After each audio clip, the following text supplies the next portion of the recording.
Wir sind hier auf dem Hurricane Festival 2015 in Dreisat und bei mir sind jetzt Placebo. Placebo, how are you doing?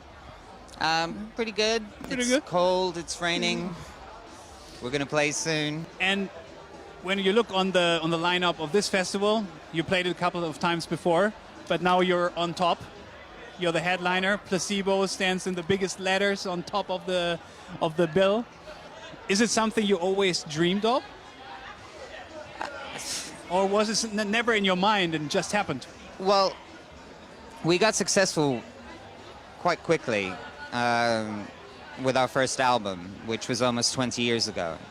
Now, we were motivated solely by the idea that we did not want to get a real job.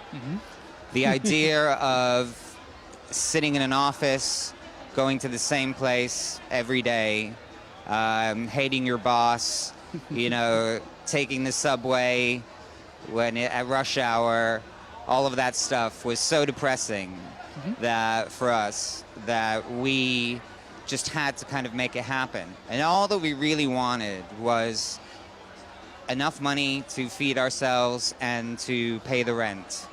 You know, that was really it. We just did not want to get a real job. Many bands, especially ones with an early hit, they just leave the stage quite early again. And why is it that Placebo stays for that long? Well, half of it is perseverance. Half of it is refusing to go away. You know, that's part of it. Okay. You know, it's like I can't drive, so I can't drive a cab. You know, I refuse to tend bar. My computer skills are pretty bad. You know, basically what I'm good at is writing songs and singing and playing guitar. So I've got to kind of make it work because I don't really have any other options. So that's part of it. But also another thing is that I think there's a true sincerity to our work, you know, and a vulnerability to our work, you know, and an emotional honesty, which people can relate to.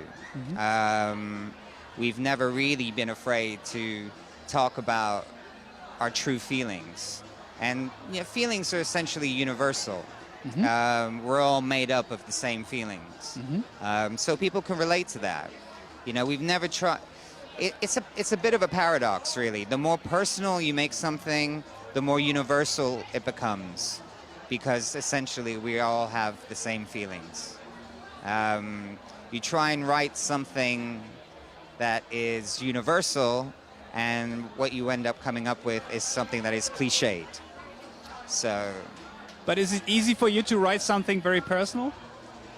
Well, I just, you know, any creative writing teacher will tell you to write about what you know.